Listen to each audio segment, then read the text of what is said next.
brought to you by MDH Masala. দারুণ বিশুদ্ধ প্রাকৃতিক হলুদ, লঙ্কা, ধনে। না, লঙ্কা, ধনে, হলুদ, MDH। জি 24 ঘন্টায় স্বাগত। দেখছেন 3:03 খবর, আর আমি শুভদীপ আপনাদের যে খবর জানাবো তা হলো ধান নিয়ে দুর্নীতি। আগের সরকারের সময় অ্যাম্বুলেন্সে ধান নিয়ে যাওয়া হচ্ছে, কিভাবে জানাবো। আমি আপনাদেরকে জানাবো যে শুধুমাত্র দুর্নীতি তা নয়, গরিবের খাবার পৌঁছয়নি গরিবের কাছে। কেন বলছি এ কথা জানাবো।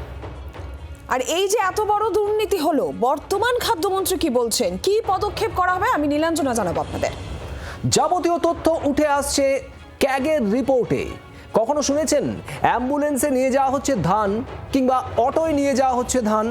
মমতা বন্দ্যোপাধ্যায়ের জামানায় গরিবের পেটে লাথির আরও এক পর্দা ফাঁস।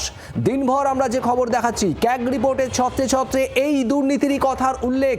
কি বলা হচ্ছে সেখানে? 2020-2021 খরিফ মরশুমে অ্যাম্বুলেন্স, অটো, বাস, এমনকি বিলাসবহুল ক্যাবেও ধান নিয়ে যাওয়া হয়েছে, সরকারি প্রকল্পের ধান, আর বেশিরভাগই আনরেজিস্টার্ড নম্বর। এই সমস্ত গাড়িগুলির গরিবের পেটের ভাত লুট করে কার গোলায় ধান ভরা হয়েছিল, এটাই এই মুহূর্তের সব থেকে বড় প্রশ্ন। ক্যাগ রিপোর্টে একের পর এক চাঞ্চল্যকর তথ্য। 4000 কুইন্টালেরও বেশি ধান, অর্থাৎ বস্তা বস্তা ধান গেছে অ্যাম্বুলেন্সে করে, অটোয়ে করে, বাসে করে।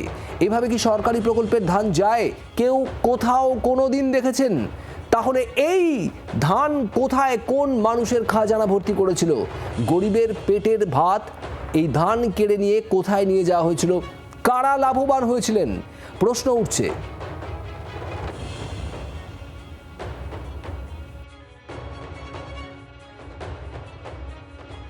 কখনো ভেবেছিলেন এমন একটা সরকার চলবে যে সরকারের আমলে ধান সরবরাহ করা হবে অ্যাম্বুলেন্সে করে? কিন্তু সেটা হয়েছে 2020-2021 অর্থবর্ষে 2টি এবং 3টি নম্বর এমন পাওয়া গিয়েছে যেখানে ধান, বেনিফিটের ধান, তা সরবরাহ করা হয়েছিল অ্যাম্বুলেন্সে।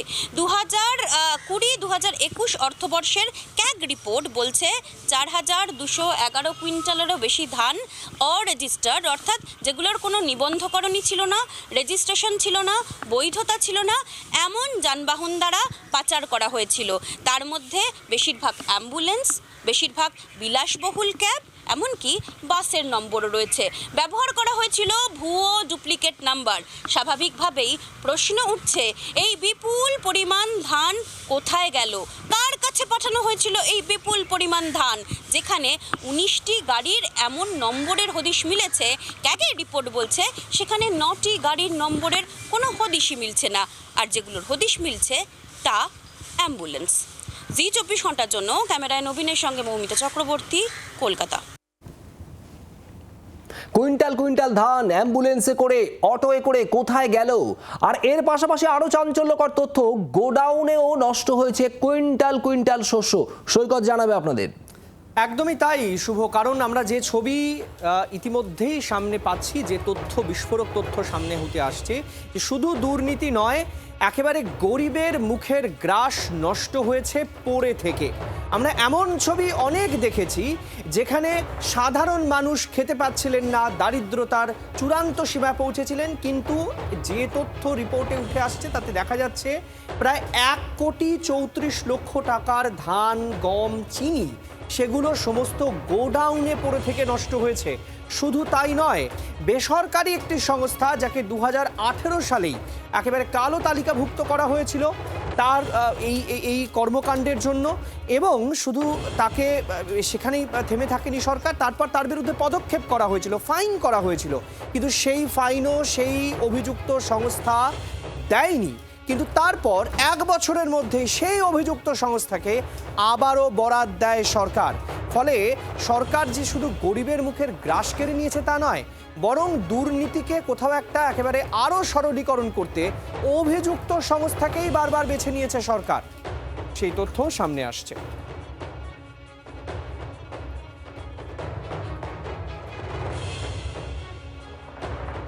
এই যে বিপুল অব্যবস্থা, এই যে দুর্নীতি, এটা তৎকালীন খাদ্যমন্ত্রী জ্যোতিপ্রিয় মল্লিকের আমলে হয়েছে এবং তিনি আমরা জানি যে এই রেশন দুর্নীতিকাণ্ডে গ্রেফতার হয়েছিলেন। তারপর মমতা বন্দ্যোপাধ্যায় তাকে নিয়ে টিকিট দেওয়ার পর তার দরাদ সার্টিফিকেট দিয়েছিলেন।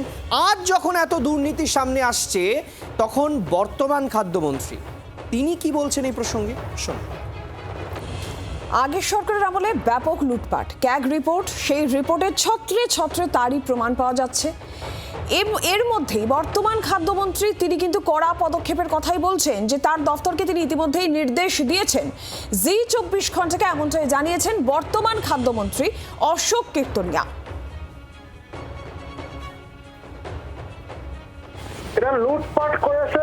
বিগত দিনে যে গভর্নমেন্ট ছিল, এখন অনেক মিল ভেরিফিকেশন চলছে, যে মিলে যে দেখা যাচ্ছে কোনো মিলে 10,000 কুইন্টাল ধান কম, কোনো মিলে 20,000 কুইন্টাল ধান কম, এই রিপোর্ট গুলো আসছে। এটা যেটা হয়েছে শুধু রেশন দুর্নীতির ক্ষেত্রে নয়, সমগ্র পশ্চিমবঙ্গের প্রত্যেকটা দপ্তরে দুর্নীতি হয়েছে। আজকে যে ট্র্যাক রিপোর্ট দীর্ঘ 15 বছরে প্রকাশিত হয়নি।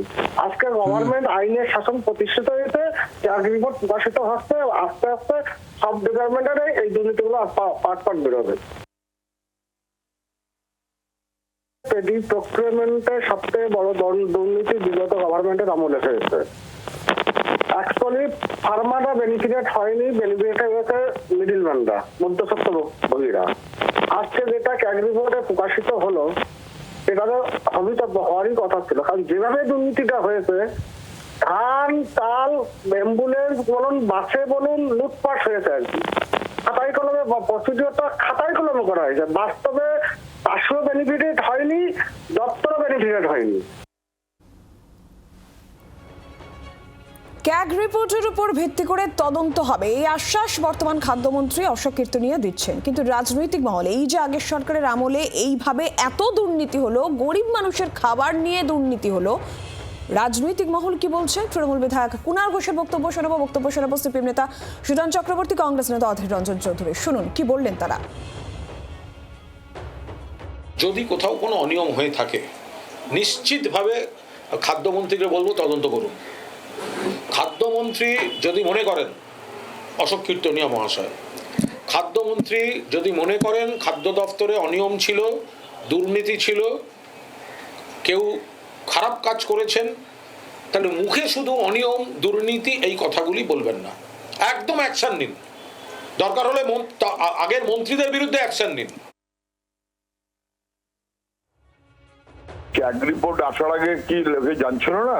তো আমরা বহুদিন ধরে বলছি, রেশন ব্যবস্থা সহ প্রতিটি ক্ষেত্রে তৃণমূল আমলের দুর্নীতিটা মানুষের কাছে স্পষ্ট, প্রতিটি ক্ষেত্রে। এবং মানুষের যা সংখ্যা তার চাইতে বেশি রেশন দেয়া হতো বলে সরকার বারে বারে দাবি করেছে, বাড়তিটা যেত কোথায়। ধান কেনা নিয়ে একই রকম, চাল পাচার একই রকম, দুর্নীতির আতুর ঘর ছিল তৃণমূলের আমলে, নিয়ে কোনো সন্দেহ নেই।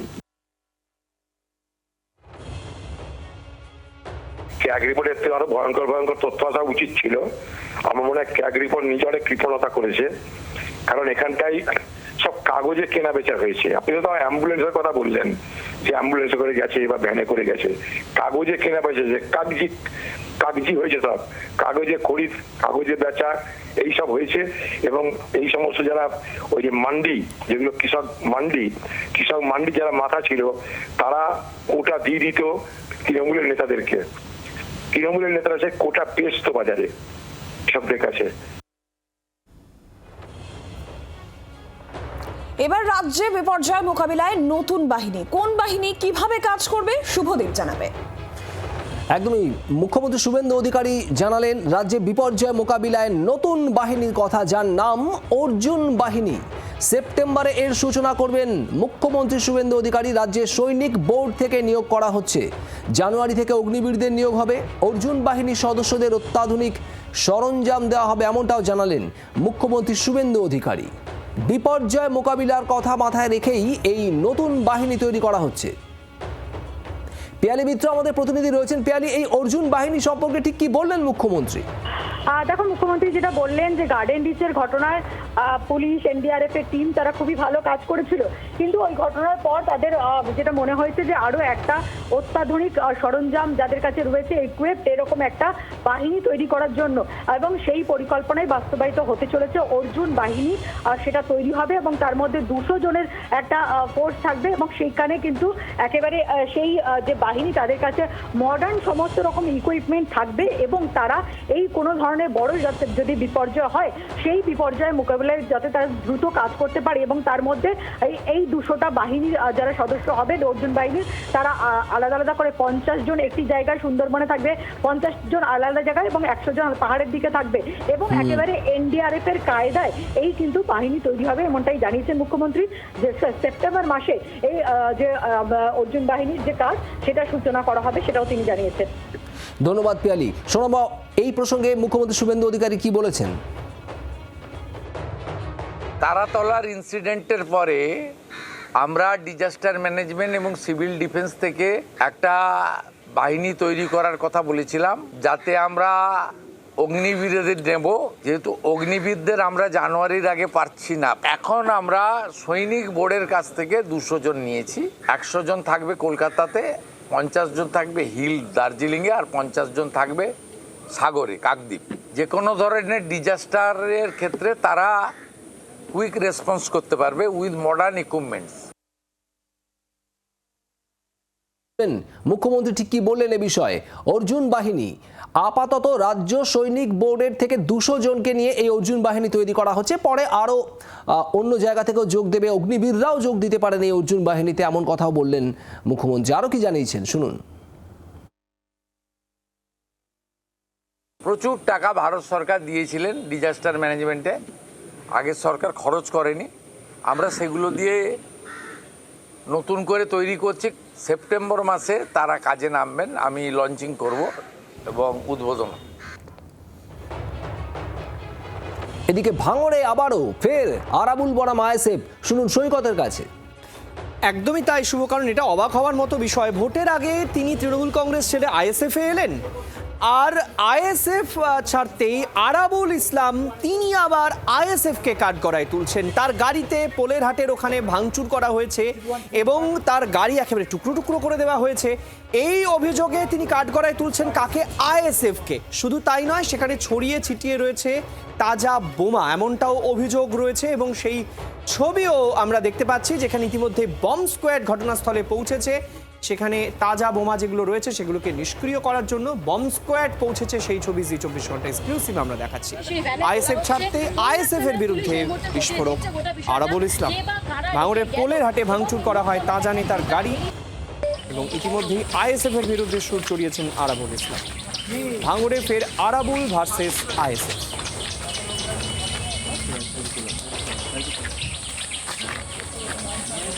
প্রসেনজিৎ আমাদের প্রতিনিধি আমাদের সঙ্গে রয়েছেন টেলিফোন লাইনে। প্রসেনজিৎ, যে অভিযোগ করছেন আরাবুল ইসলাম, তিনি সদ্য আইএসএফ ছাড়তে আইএসএফকে কাঠগড়ায় তুলছেন।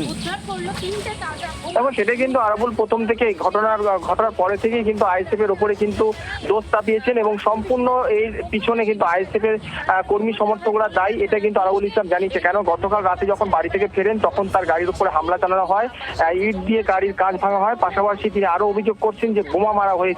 আজ সকালেও কিন্তু দেখা গেল যে জায়গায় ঘটনা ঘটেছিল সেখান থেকে তাজা বোমা পুলিশ বা স্থানীয়রা কিন্তু উদ্ধার করেছে, এবং সেই বোমা কিছুক্ষণ আগে আমরা দেখলাম যে কলকাতা পুলিশের তরফ থেকে এবং যারা বোম নিষ্ক্রিয় করে তারা কিন্তু সেই বোমা সেখান থেকে সরিয়ে নিয়ে গেছে। তো এই ঘটনায় কিন্তু নওশাদ সিদ্দিক পুরো সম্পূর্ণ ঘটনাটা কিন্তু অস্বীকার করেছে। পাশাপাশি তোমাকে বলে রাখবো, আইএসএফ আরাবুল ইসলামের ছেলে হাকিমুল ইসলাম তিনি পরিষ্কার জানাইছেন যে তার বাবা দল ছেড়েছে, আইএসএফ দল ছেড়ে তিনি দল ছাড়ার পরে তারপরেই কিন্তু হামলা চালানো হয়েছে এবং আইএসএফ এর উপর পুরোপুরি দোষারোপ করা হয়েছে। পুরো বিষয়টা কিন্তু পুলিশ তদন্ত করছে। ধন্যবাদ প্রসেনজিৎ। স্বাস্থ্য আর নিউট্রিশন পাবে, শরীরও স্ট্রং হবে, অল্প খেলেই পেট ভরে, ডাইজেশন ঠিক রাখে। MDH সোয়াটিন, আসল protein. MDH brought to you by MDH Masala।